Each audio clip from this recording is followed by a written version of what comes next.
Olá, pessoal, tudo bem? Hoje nós vamos, devido a gente está tendo aula prática, né, do terceiro semestre, hoje, então, a gente vai ter que fazer essa aula gravada, essa videoaula, e hoje nós vamos falar, então, de nosso segundo tema da disciplina de doenças parasitárias, que são as coccidioses. Então, as coccidioses são algumas doenças que afetam cães e gatos, e, como o nome está dizendo, elas são entéricas. Então, entéricas, elas se referem ao intestino, né? Então, são parasitas que estão, como essa foto aqui representada, né, um oocisto, que a gente já vem falando bastante, né, um oocisto de parasitas, coccídeos, que estão localizados no intestino. Então, entérica se refere ao intestino, né? Então, esses parasitas, eles fazem o seu ciclo no intestino. Então, são esses que a gente vai ver hoje. Bom, a gente tem alguns gêneros principais desses coccídeos. Então, eu escolhi os que mais, assim, são importantes e que a gente precisa conhecer eles, tá? Então, a gente vai falar sobre 3 importantes. Esses coccídeos, esses carinhas aqui, que são aqui, na verdade, uma fase do ciclo, então não deixa de ser ele próprio, o agente infeccioso em si, né? Eles são parasitas intracelulares obrigatórios, assim como a gente já viu anteriormente com toxoplasma, com neóspora, aqui os coccídeos também. Então, eles são intracelulares obrigatórios. E, como a gente falou, são encontrados normalmente no trato intestinal.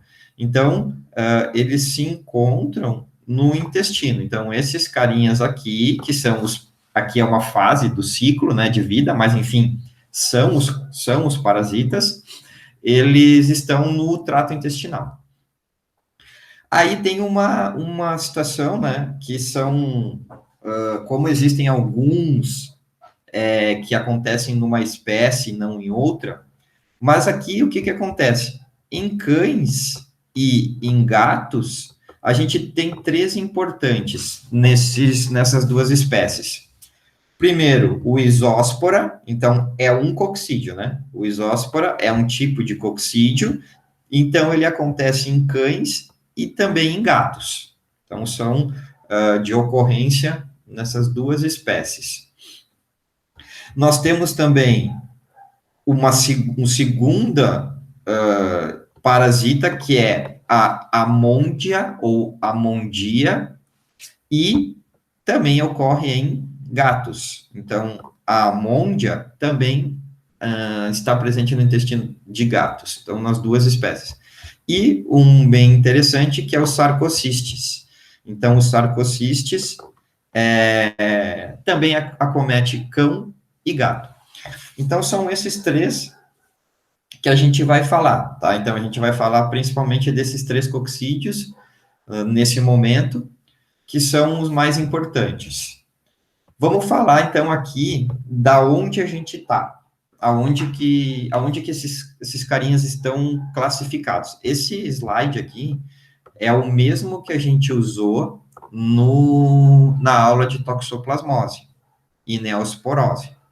Então, é só para a gente se situar, tá? Então, a gente continua com a mesma família, ó, a gente continua na mesma família aqui, e nós vamos falar agora dessa família aqui, da família Eimireidae, aonde nós temos o isóspora, que é um que a gente vai falar, e depois da família Sarcostidae, para falar dos sarcocistes e da amôndia. Então, eles estão nessa mesma localização filogenética dos que a gente já viu. a gente já falou do Toxoplasma, que é esse carinha aqui, e já falou do Neospora. Então, o que que isso remete? Que eles têm, assim, o ciclo de vida parecido. Então, assim, a dinâmica deles é parecida, porque eles estão classificados na mesma família, né? Então, são coccídeos, eles estão classificados na mesma família dos que a gente já viu, do Toxoplasma e do Neospora. Então, que é para a gente ter uma ideia aqui da localização, né? Aonde que a gente tá, onde é que esses animais estão, desculpa, esses parasitas estão localizados. Vamos começar com a isosporose. Então, vamos começar com essa doença aqui, responsável, então, por uma doença tanto em cães, né, tanto em cães quanto em gatos. Então, essa isosporose, que é o nome da doença causada pelo isóspora, né? Então, isosporose. A gente está falando de doenças parasitárias, então, a doença é a isosporose. Tem uma divisão em 3 espécies, gênero e espécie, de isóspora em cães. O Isóspora canis, o Isóspora oioensis e o Isóspora neorivolta. Esses 3 são de cães, tá? Então, foram isolados do intestino de cães. E em gatos, o Isóspora felis e o Isóspora rivolta. Então, são diferentes as espécies, cada um tem uma característica da sua espécie, então por isso que tá dividido. Aqui, a gente tem a gente já falou bastante, né, pessoal, de oocisto, ó. O termo aqui é o mesmo, um oocisto esporulado de Isóspora canis. Então, desse aqui, ó, um exemplo de Isóspora canis. Então, a gente tem o mesmo padrão, né, moçada, é bem parecido, né, não muda com o que a gente já viu, tá, do Toxoplasma e do Neospora. Então, assim, são figuras parecidas, nós não vamos nos deter muito na parte de como que é a parte da formação dele, como é que, enfim, a anatomia dele, a conformação, mas é parecido com os do que a gente já viu anteriormente. Então, esses 3 aqui de cães e esses 2 de gatos, eles têm esses parasitas, eles têm hospedeiros intermediários. Bom, o cão é o hospedeiro definitivo. O gato também é o hospedeiro definitivo, tá? Então, hospedeiro definitivo. De quem? Hospedeiro definitivo do isóspora, tá? Então, eles são hospedeiros definitivos. Mas nós temos quem também?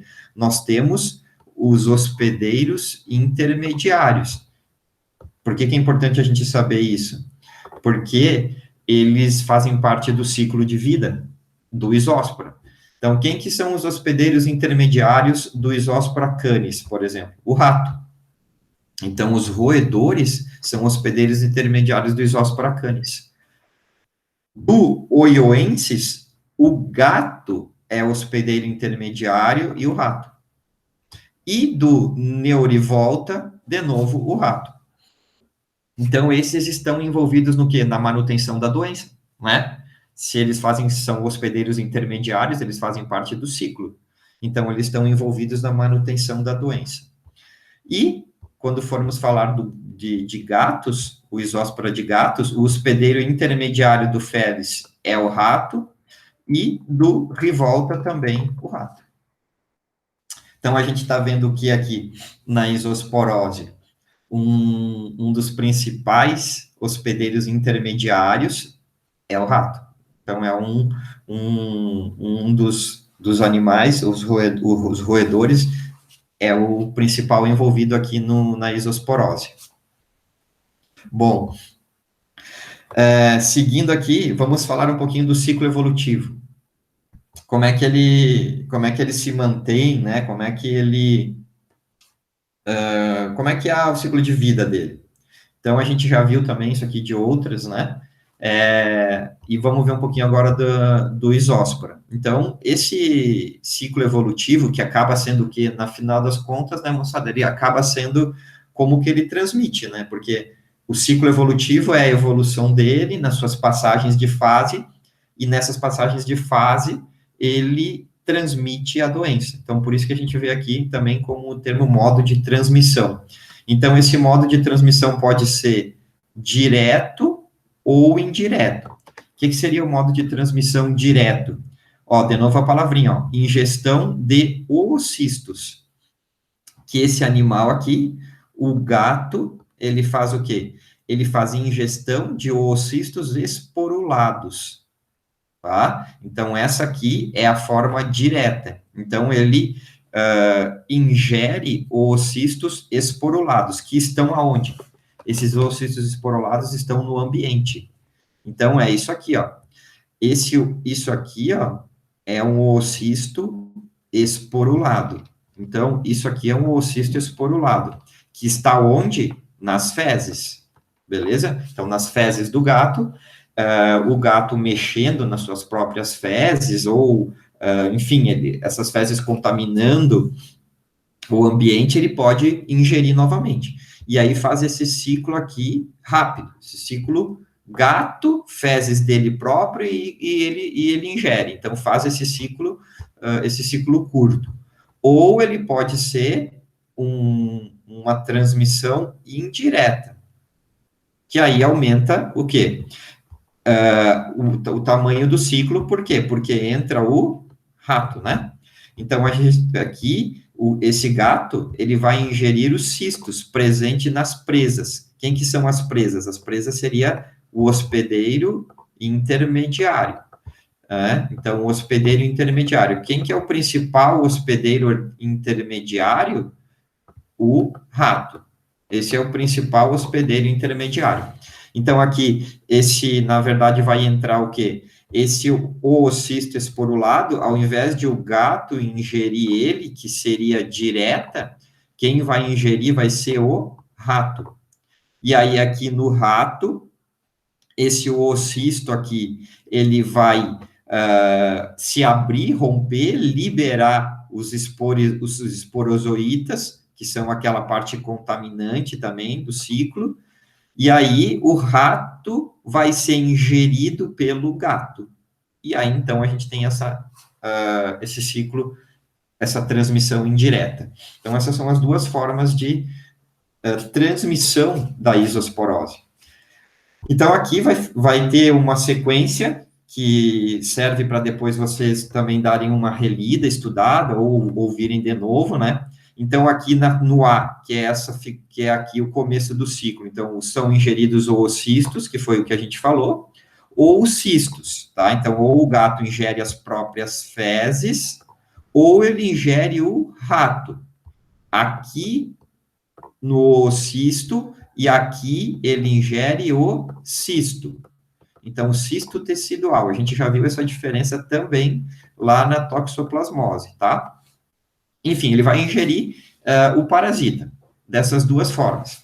Esses aqui, a gente tem a letra B. Então, aí, quando depois da ingestão desse oocisto ou do cisto, eles sofrem, então, uma desencistamento. O que é isso? Vão se liberar, né? Vai abrir o cisto, vai abrir esse cisto aqui. Então, esse cisto abre e libera o que tem ali dentro dele, tá? E aí, então, começa o processo de reprodução. Então, aqui está a letra C, que é o processo de reprodução assexuada, ou AD, que é a reprodução sexuada, com a formação de um zigoto. Então, vai ter a formação desse carinha aqui, que é o zigoto, né? E aí, então, o que vai acontecer? Esse zigoto transforma-se em oocisto, que é esse carinha aqui. Esse oocisto, ele não está esporulado. O que quer dizer isso? Que ele não é infeccioso. E aí, ele é eliminado nas fezes. E aí, vamos para essa parte aqui, né? Esse oocisto aqui, que é esse texto aqui, se refere a esse carinha, esse oocisto amadurece em esporulado, que é isso aqui, e aí se torna, então, infeccioso. E aí, então, o ciclo recomeça. Ó, que pode ser ingerido pelo hospedeiro definitivo ou intermediário.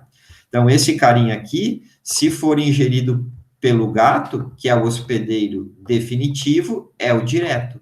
Ou se ele for ingerido pelo rato, que é o hospedeiro intermediário, é o ciclo indireto. E aí, então, ele começa a fazer esse ciclo, ou mantém esse ciclo evolutivo. Quais que são os principais sinais clínicos da isosporose? De regra geral, o carro-chefe das coccidioses é isso aqui, diarreia, tá? Então, esse é o carro-chefe. Os animais têm diarreia. Perda de peso e desidratação. A desidratação, muito se deve também ao quê? Na verdade, à própria diarreia. A diarreia não elimina muita água? Elimina muita água. Então, aí o animal pode ficar desidratado. E aqueles animais em que tem uma infecção muito grande, que tem uma quantidade grande de parasitas, eles podem ter sinais mais graves. Então, aquele animal que tem anorexia, que não se alimenta, ou que está comendo muito menos do que o normal, e vômitos. Então, esses são sinais mais graves. De regra geral, é isso aqui que acontece na isosporose, tá? Essa diarreia. Mas a gente tem que levar essa diarreia aqui para 2 pontos. Então, esse é o principal sinal clínico, né? Diarreia. Só que a gente tem que levar ele para animais imunocompetentes e para animais imunossuprimidos. Então, a isosporose, ela está muito relacionada com isso, com essa questão de o animal, como é que está o sistema imune dele? Está ok ou ele está deficitário? Então, se a gente tem, se o animal, ele está imunocompetente e ele entra em contato com esse cara aqui, com o isóspora, o sistema imune dele está ok, então ele é imunocompetente, tá? E aí entrou em contato com o isóspora. Dificilmente esse animal vai ter diarreia. Então, se o animal é imunocompetente, ele consegue combater esse parasita. É mais complicado isso, né? Em animais imunocompetentes e em recém-nascidos, porque, na verdade, o sistema imune deles, ele é deficitário, né? Então, o sistema imune de recém-nascido é mais complicado, ele não está desenvolvido, e aí, então, esses animais, eles, quando entram em contato com o isóspora, eles podem ter diarreia. Animal adulto, tá? Animal adulto, que é imunocompetente, a diarreia é rara, tá?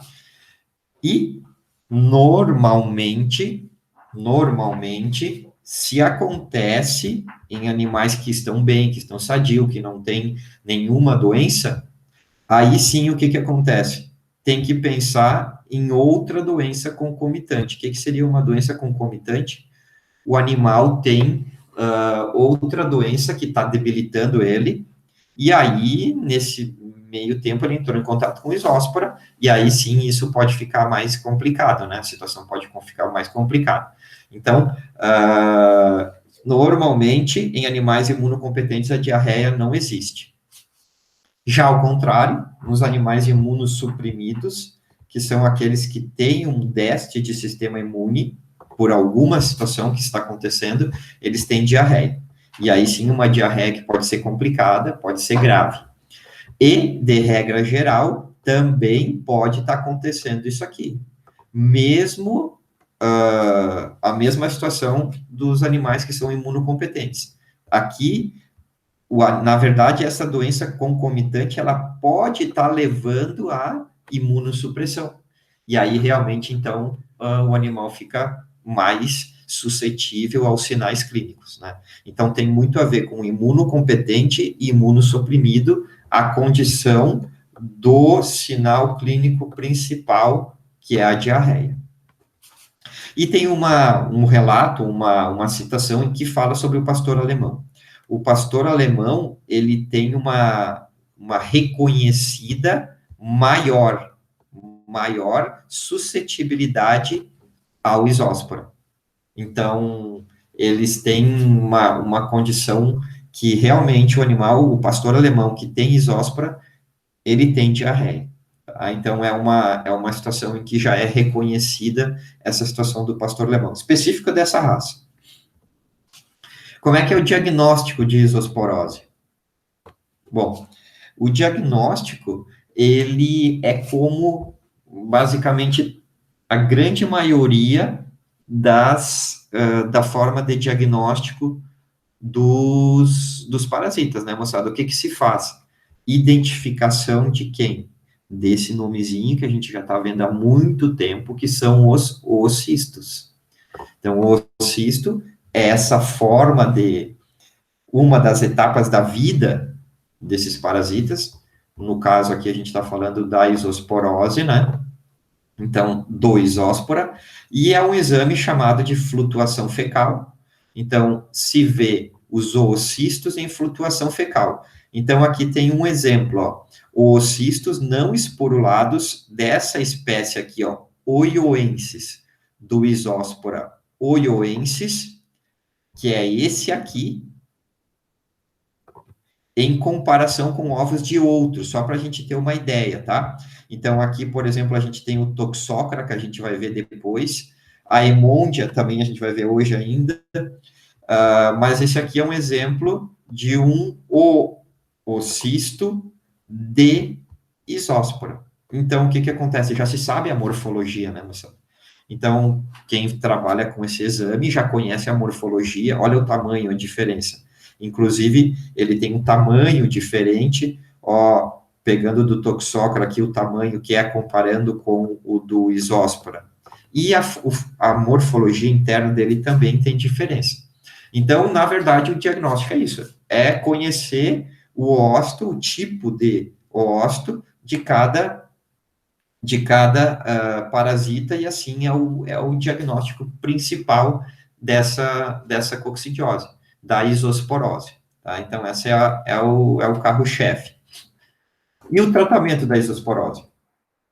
Bom, o tratamento, moçada, ele tem algumas particularidades, tá? A gente sabe que a diarreia é em animais imunossuprimidos. Normalmente, os animais que estão bem, a gente nem sabe que eles tiveram contato ou adquiriram o isóspora e estão com isosporose. Muitas vezes é isso que acontece, porque não tem diarreia, que é o principal sinal clínico, em animais imunocompetentes, tá? Aí nós temos essa situação aqui, ó, o animal que tem diarreia crônica, tá? Então, ele tem sinal clínico. Ele tem sinal clínico que é a diarreia. E essa diarreia, ela foi feita, então, a flutuação fecal, né? Foi feito a partir das fezes, foi feito esse exame, e foi detectado, então, o oocisto de isóspora, tá? Então, aí, no tratamento, então, foi visto que o animal tem isóspora porque ele estava com diarreia. Então, sempre que a gente pegar essa situação de identificação do isóspora, ou seja, de ter isosporose, a indicação, principalmente quando a gente tem um animal com diarreia crônica, não está conseguindo saber de onde que vem essa diarreia, a tendência é que esse animal possa ter uma doença concomitante. Então, não achar que a causa da diarreia crônica é o isósporo. Então, normalmente, ele não tem capacidade, assim, de causar uma diarreia crônica, de ficar incomodando o animal por um longo tempo. Então, normalmente, o organismo dá conta, ou o tratamento, né, que a gente vai ver também, resolve. Então, aí é uma associação. Isosporose, o isóspora, mais outra doença por trás, uma doença concomitante. A gente já viu, né, que tem uma situação em que a idade é importante, né? Então, os recém-nascidos, que a gente comentou antes, eles têm o sistema imune mais deficitário. Então, realmente, em recém-nascidos, os sinais clínicos são mais graves. O animal pode ter diarreia, o filhotinho pode ter anorexia, pode ter vômito. Então, isso acontece realmente em recém-nascidos. E, se a gente realmente tiver uma diarreia importante, grave, que pode gerar uma desidratação, ou seja, a gente pode ter só diarreia e o animal não chegar a desidratar, tá? Mas a gente pode ter diarreia junto com desidratação. Em ambos os casos, se o animal tem só diarreia grave, complicada, ou se ele está desidratado, a gente tem que pensar em fazer fluidoterapia, administrar líquido para esse animal. Tá? Então, isso é importante e faz parte da melhora dele. Aqui tem uma ideia para vocês do tratamento que se faz. E olha só, eles são chamados de anticoccídios. Na verdade, a gente tem aqui medicamentos também que são conhecidos como antibióticos, né? A sulfa, por exemplo. Antibióticos, de bio seria de vida, né? Contra a vida. Então, contra a vida, no caso, bacteriana, né? Ou contra coccídios. Então, aqui usa o termo anticoccídios, porque é o que a gente está falando. O isóspora é um coccídio. Mas o principal medicamento utilizado no tratamento da isosporose, como fármaco de primeira escolha, é a sulfa com trimetoprim. Né, isso já vem junto, né, essa associação de sulfa com trimetoprim. E aí, então, no medicamento, né, que é comprado, e ele é, então, recomendado somente para o tratamento em cães, C de cães. Então, quando for em gato, que a isosporose é mais comum, assim, de se encontrar em cães, né? Então, aí a primeira escolha realmente é sulfa com trimetoprim. Aqui tem a dose de 30 a 60 miligramas por quilo. Aqui tem a via, que é via oral ou subcutânea. Normalmente se utiliza a via oral.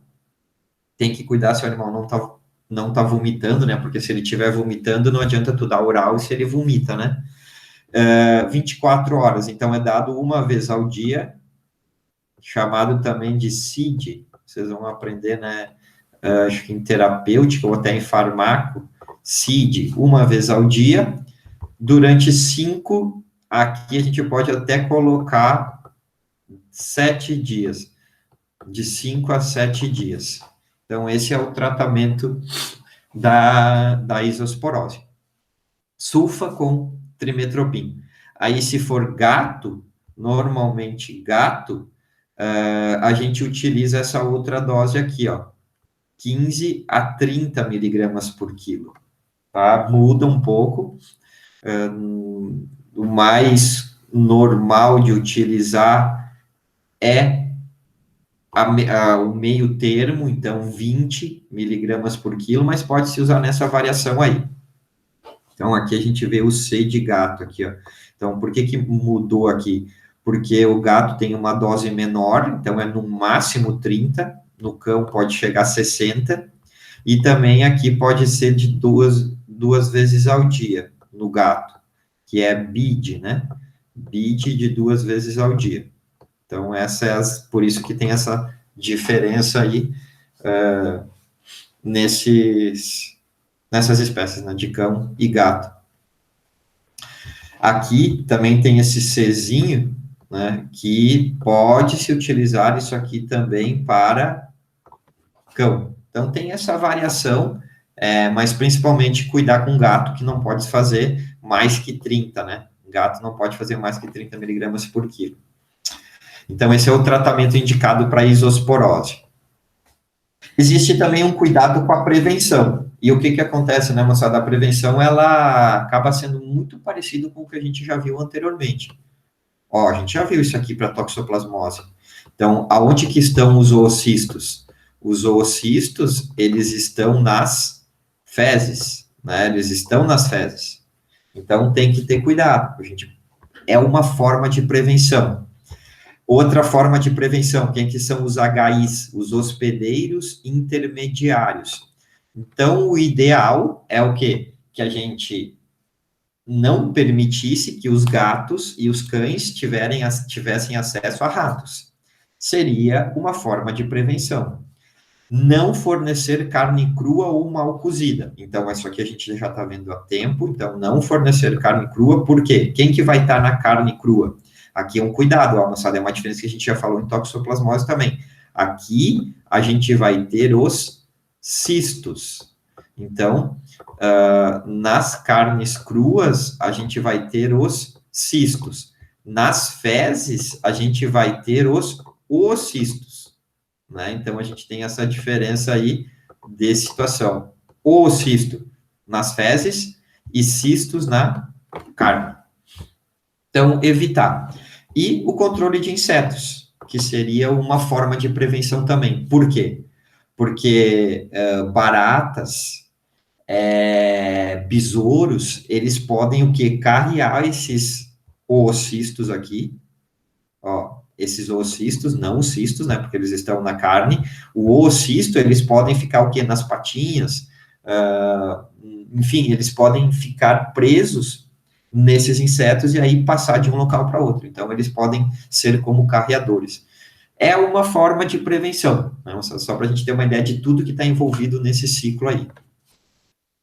E outra situação é isso aqui, ó, utilizar esses fármacos coccidiostáticos, que a gente viu anteriormente, tem esse outro termo, é a mesma coisa, coccidiostáticos é aquele que atua contra os coccídeos, e a gente está falando aqui de sulfa mais trimetropin, que é o anterior que a gente viu, e isso aqui vai ser dada para cadelas no periparto. A gente pode fornecer antes do parto ou após o parto. Então, nesse período periparto, é antes ou após. Não tem um número de dias certos, pessoal, assim, de antes do parto, mas normalmente se faz 5 dias antes ou 5 dias depois, tá? Então, ou um ou outro, 5 dias antes ou 5 dias depois do parto. Não precisaria fazer 10 dias desse coccidiostático de sulfa mais trimetropin. Então, essa aí é uma forma de prevenção, né? Como é que a gente poderia colaborar para diminuir essa isosporose. Uma segunda doença é um nomezinho mais estranho, olha só. Então, vamos para a nossa segunda doença. Amondiose. Amondiose. Por quê? Porque vem do nome da amôndia. E aqui também a mesma coisa. A gente tem uma amôndia de cães e uma de gatos. E aí aqui a gente tem um nomezinho bem diferente, ó. Amôndia eidorne de cães e amôndia amonde de gatos. Tá? Então são diferentes as espécies de amôndia para o gato e para o cão. Aqui, ó, tem uma fotinho do quê? Ó, aqui a gente tem um cisto tecidual, então esse cisto está no tecido, no músculo esquelético de um rato. Então, isso aqui, ó, é o músculo, ó, olha as fibras musculares aqui, ó. Aqui tem as fibras, e isso aqui, ó, isso aqui é o cisto. É o cisto muscular, e olha, moçada, de novo aqui, ó, o nomezinho que a gente já viu, os bradizoítos. Aqui dentro tá cheio de bradizoítos, que são o quê? São a partezinha infectante, né? A parte que vai desencadear a doença, tá tudo dentro do cisto. E isso tá dentro do músculo do ratinho. Pensando nisso, a gente vai ter o quê também? hospedeiros intermediários desse organismo aqui, desse parasita, da amôndia. E alguns hospedeiros intermediários que são importantes para cães e que são importantes para gato. Por quê? Que estão em contato, né? Então, olha dos hospedeiros intermediários da amôndia importantes para cães, bovinos e ovinos. Então, esse cisto aqui, ó, ele pode também estar em bovinos e ovinos. E para gatos, quem que é o hospedeiro intermediário importante? De novo, o rato. Então, a amôndia, ela está encistada no rato também. Então, aí por que a gente coloca essa específico, né? Porque esses aqui são os que mais estão presentes, assim, na rotina do cão. E esse mais presente na rotina do gato. Né? Então, principalmente os animais de fora, de propriedade, de fazenda, que estão mais em contato com possível ingestão de carne bovina e, claro, o gato de rato, né, de camundongos, de roedores. Então, por isso que a gente coloca os principais envolvidos na vida desses animais aí, né, no dia a dia desses animais.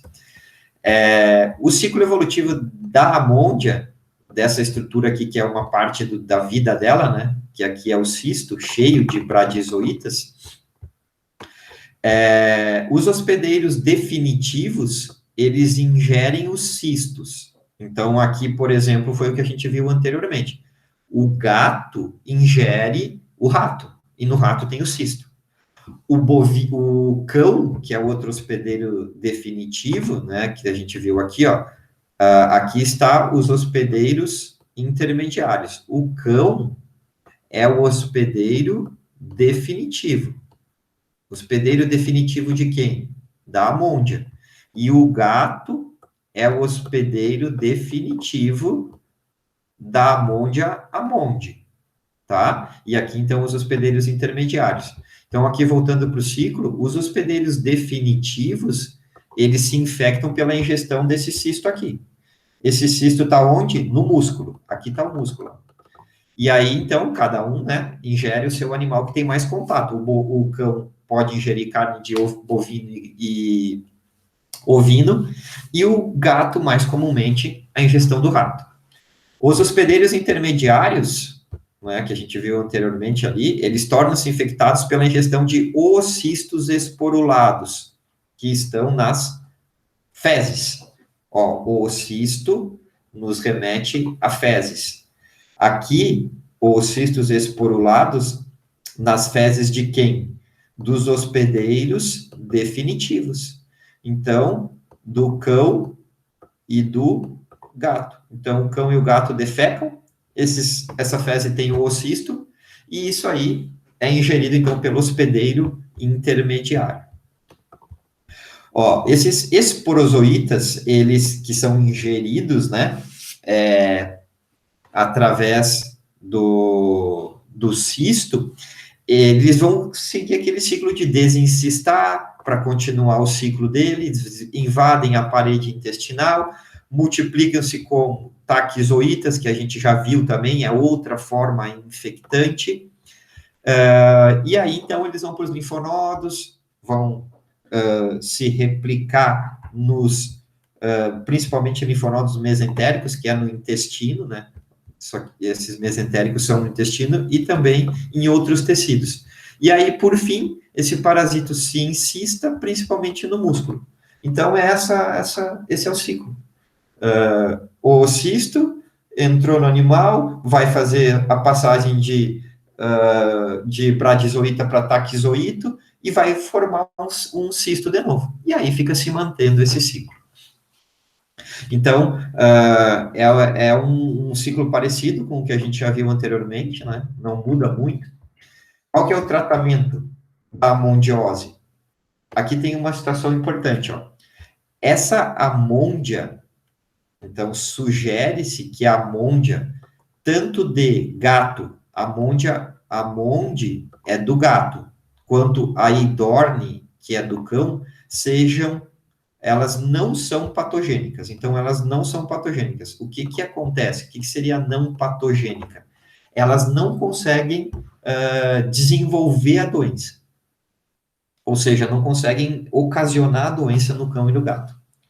Elas estão lá no intestino, elas fazem o ciclo junto com o bovino e com o rato, mas no cão e no gato eles não conseguem ser suficientes. Sugere-se isso, né, Massadão? Está sugerido aqui que não cause a doença. Então, qual que é a situação? Não tem necessidade de tratamento.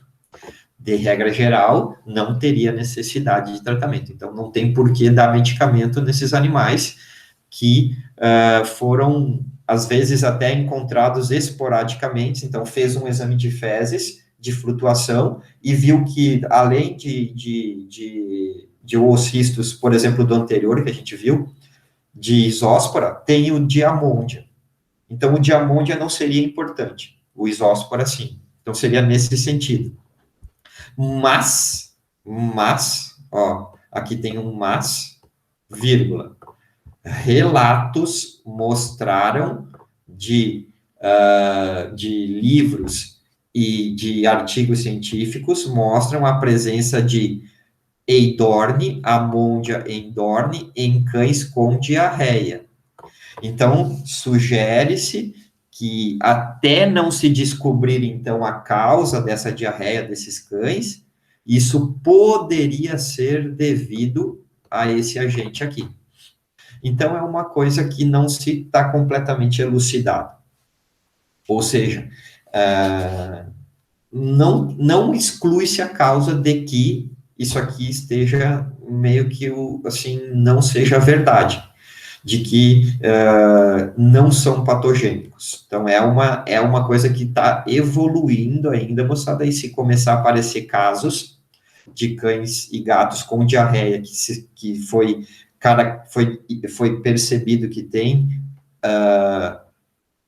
amôndia, então essa informação pode mudar, tá? Então, isso está em evolução. E a nossa terceira doença é a sarcosporidiose. Olha que nomezão. Sarcosporidiose. Sarcosporidiose. Aqui tem uma foto de histologia, né, do sarcocistes, e aqui uma foto de uma lesão, mostrando que esses branquinhos aqui, ó, eles são os sarcocistos, como se fossem umas bolinhas, que é o que acaba ocasionando os sarcocistes. Então, a gente tem um monte de espécies de sarcocistes, várias espécies. E esses sarcocistes afetam um monte de animais, ó, peixe, anfíbio, réptil, ave, mamíferos e, inclusive, o homem. Então, se nós pegarmos só cães e gatos, se fala que tem mais de 20 espécies. Então, aqui é SPP, né, generalista, assim. Tá? E aí, tem muitos tipos de sarcocistes. De regra geral, ó, de novo aqui, ingestão de bradizoitos leva ao desenvolvimento de oocistos nos hospedeiros definitivos. O sarcocistes, ele tem um ciclo diferente um pouco, moçada. Ele tem o quê? Os oocistos, eles não ficam maduros no solo, no ambiente. Eles ficam maduros dentro do hospedeiro definitivo. É um pouco diferente das anteriores, tudo que a gente já viu até agora. Então, a sarcosporidiose, no qual o sarcocistes é o agente, né, é o parasita, ele tem essa diferença aqui. Ocorre a ingestão de bradizoitos, né? Então, a gente já viu falar sobre bradizoitos, que é uma parte infectante do parasita, né? Como a gente já viu de outros, mas isso é uma característica singular aqui do sarcocistes.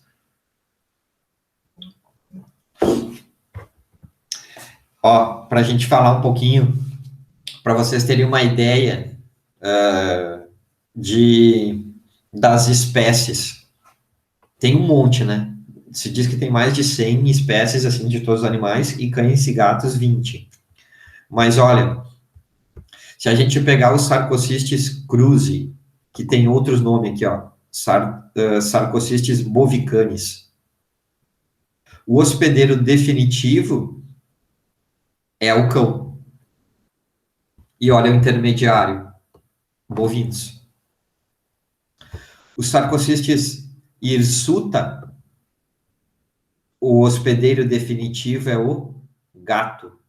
E também o intermediário, o bovino. Então, moçada, aqui a gente tem várias espécies de sarcocistes, várias espécies, em cães e gatos, normalmente 20. Aqui a gente já viu 1, 2, 3, 4. Então, todas essas são espécies que a gente pode encontrar em cão e gato, tá? E essa informação aqui, ó, tá um pouquinho apagada aqui, ó, hospedeiros intermediários, como está escrito aqui nessa coluna, né, a gente consegue ver aqui o quê? Hospedeiro intermediário são os herbívoros, animais de produção. Então, de regra geral, é isso que acontece aqui na sarcosporidiose. É muito comum essa doença em bovinos, moçada. Se fala que até 100% dos bovinos têm sarcocistes. É um número alto, assim, se fala 90, 100, enfim, mas é muito comum em bovinos. Mas nós estamos falando hoje em cão e gato. Olha o ciclo evolutivo.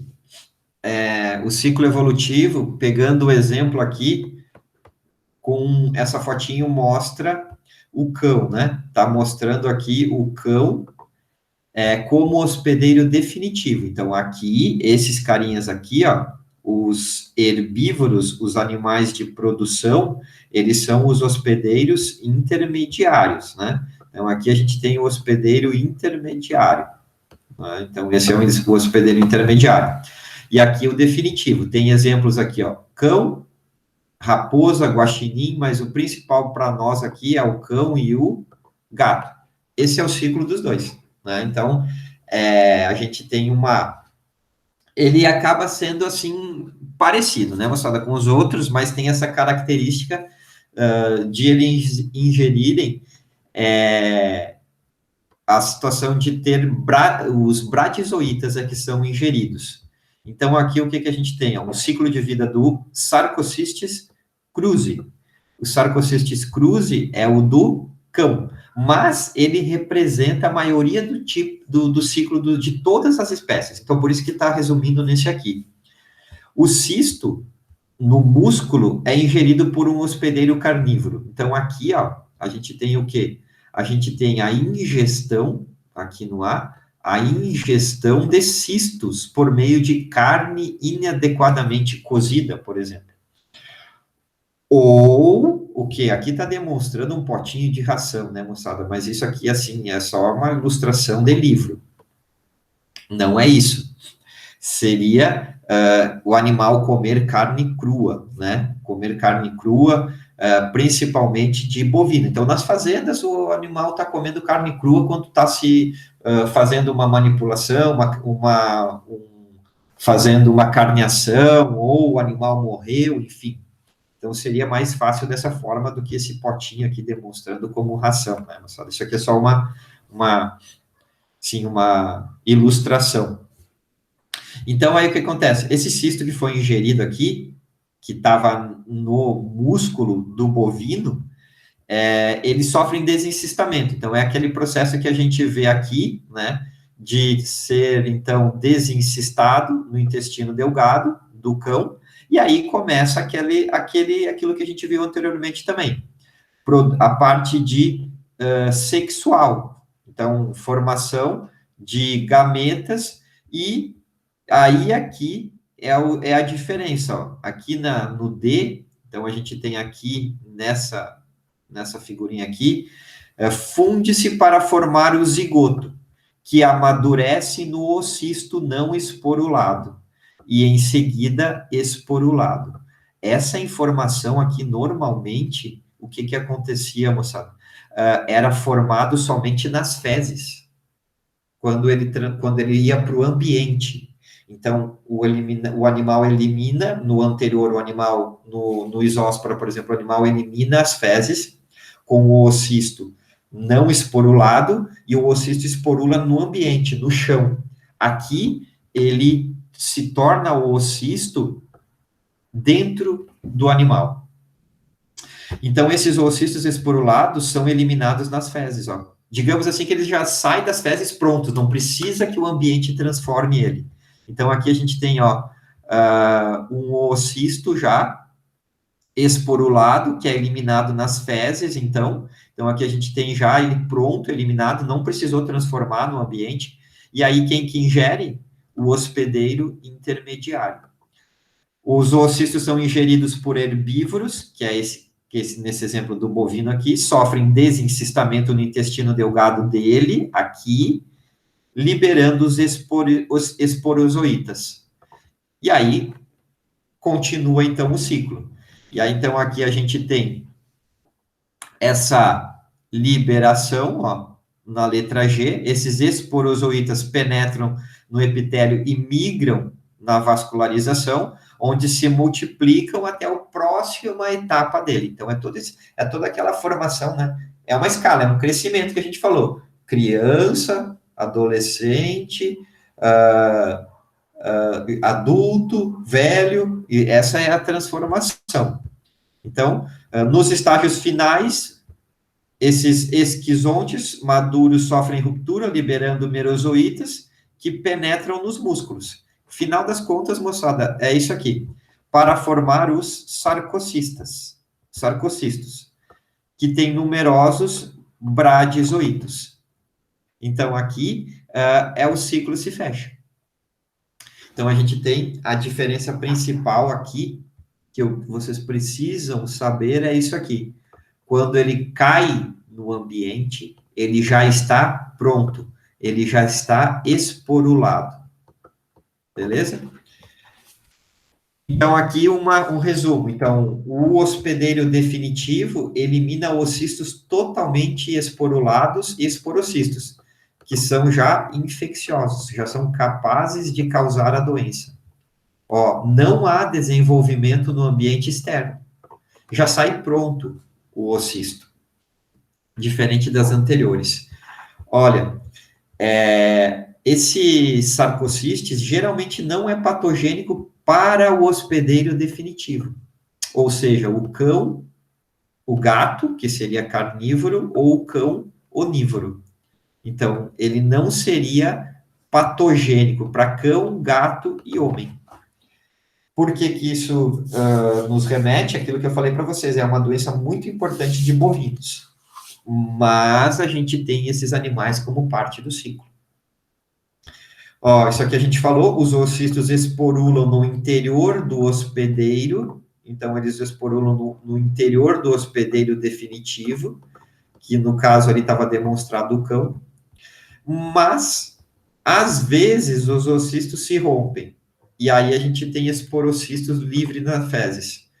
Mas a grande maioria das vezes o que acontece é isso aqui, ó, liberação de oocistos prontos, e é o que ingere o bovino. E esses aqui são os cistos, ó, que são grandes e que estão nas fibras musculares, são chamados de sarcocistos, que é esses branquinhos aqui, ó. Então, esses aí são os sarcocistos, que dentro dele tem os bradizoítos. Então, é uma outra forma infectante, né?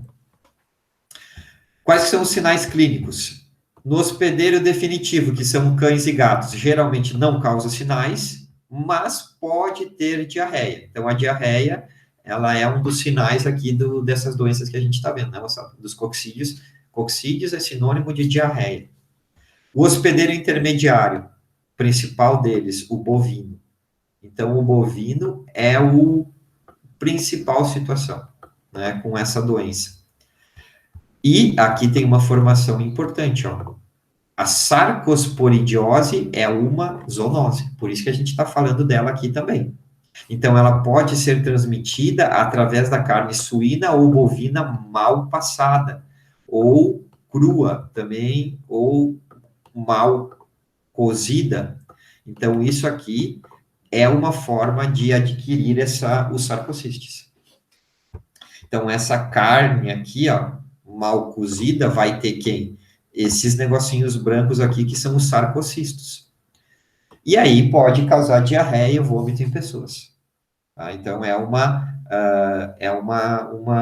uma doença bem importante, porque é uma zoonose.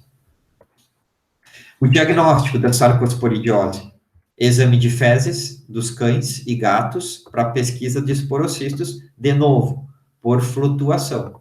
Então, o que vai se visualizar são os esporocistos, que eles estão dentro do cisto, dessa estrutura. Então, é uma mesma coisa da anterior, é flutuação para identificar eles.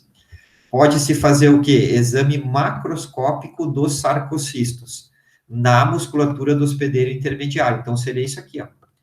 Ó, é esses branquinhos que podem ser vistos, né, no hospedeiro intermediário. Então, muitas vezes isso aqui é visto nos frigoríficos, por exemplo. Pode ser visto no frigorífico, porque o hospedeiro intermediário principal aqui seria o bovino. E exames histopatológicos, de biópsia ou necrópsia, para busca de uma das formas infectantes no hospedeiro intermediário também. Outra forma, né, infectante dele, em bovinos também. E sorologia. Então, a gente tem o teste de sorologia para hospedeiro intermediário também, que seria aqui o bovino. Né? Então, em cães e gatos, que é o nosso foco, moçada, de regra geral, é exame de fezes, exame de flutuação. É isso que tem para sarcosporidiose em cães e gatos. E aí vai identificar, então, essas estruturas aqui, que são os ciclos de vida do sarcocistes. E aí também, para finalizar, a gente tem o controle, né? E olha, não muda muito, né, moçada, das anteriores. Impedir o acesso de cães e gatos aos alimentos, pastagens de animais de produção.